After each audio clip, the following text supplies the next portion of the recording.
നിങ്ങളുടെ favourite shows ഇനി ഒരിക്കലും മിസ്സാവില്ല. ഇപ്പോൾ C5 കാണും നിങ്ങളുടെ ഫേവറേറ്റ് ഷോ തികച്ചും സൗജന്യമായി.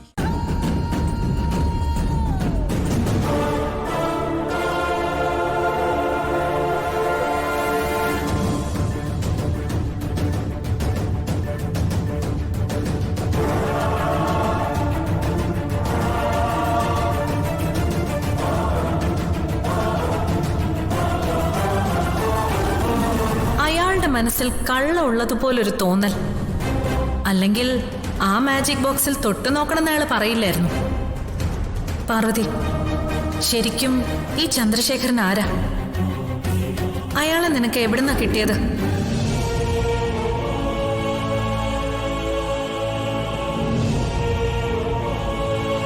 മുത്തശ്ശ, ഇതാ മുത്തശ്ശ ഞാൻ പറഞ്ഞ മാജിക് പെട്ടി.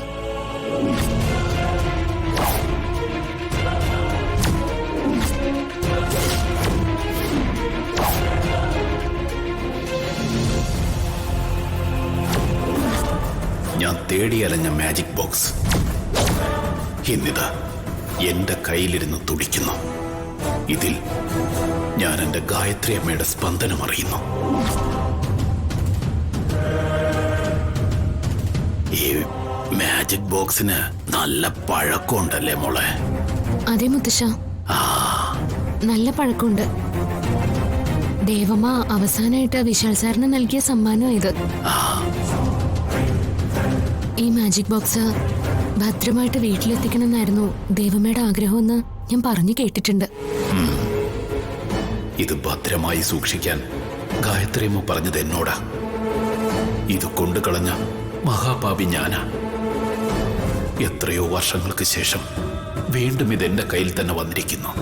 ഗായത്രിയമ്മ മരിക്കുന്നതിന് മുമ്പ് ഈ മാജിക് ബോക്സ് മാത്രം വീട്ടിലെത്തിക്കാൻ പറഞ്ഞിട്ടുണ്ടെങ്കിൽ അതിലെന്തോ ഉണ്ടല്ലോ പാറു. എന്തുണ്ടാവാനാ മണിക്കുട്ട?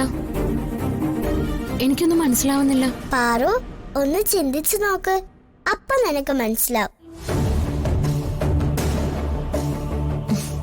നീ തന്നെ പറ മണിക്കുട്ട, എന്താ അതിലുള്ളത്? ഈ മാജിക് ബോക്സിൽ എന്തോ ഒരു രഹസ്യമുണ്ട്. നമുക്കറിയാത്ത രഹസ്യം, ഈ വീടിന് വേണ്ട രഹസ്യം.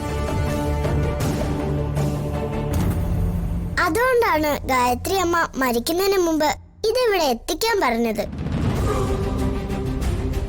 അതെന്റെ തെറ്റായിരുന്നു. അമ്മയുടെ ആഗ്രഹം എനിക്ക് നിറവേറ്റാനായില്ല. ഈ മാജിക് ബോക്സ് ഭദ്രമായി സൂക്ഷിക്കാനായില്ല. അതിന് ഞാൻ കൊടുത്ത വില എന്റെ ജീവിതമായിരുന്നു. മുത്തശ്ശ, ഈ മാജിക് ബോക്സിൽ എന്താണെന്ന് ഊഹിച്ചു പറയാൻ പറ്റുമോ? ഊഹിച്ചു പറയാൻ മുത്തശ്ശൻ കേമനാണല്ലോ.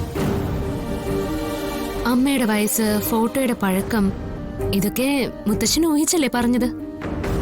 പാർവതി, ഈ മാജിക് ബോക്സിലെ രഹസ്യത്തിന് ജീവന്റെ വിലയാ. അതൊരു പ്രാണരഹസ്യോ മോളെ, പ്രാണരഹസ്യം. ഡൗൺലോഡ് ചെയ്യൂ C5 ആപ്പ്. കാണൂ എല്ലാ എപ്പിസോഡുകളും സൗജന്യമായി.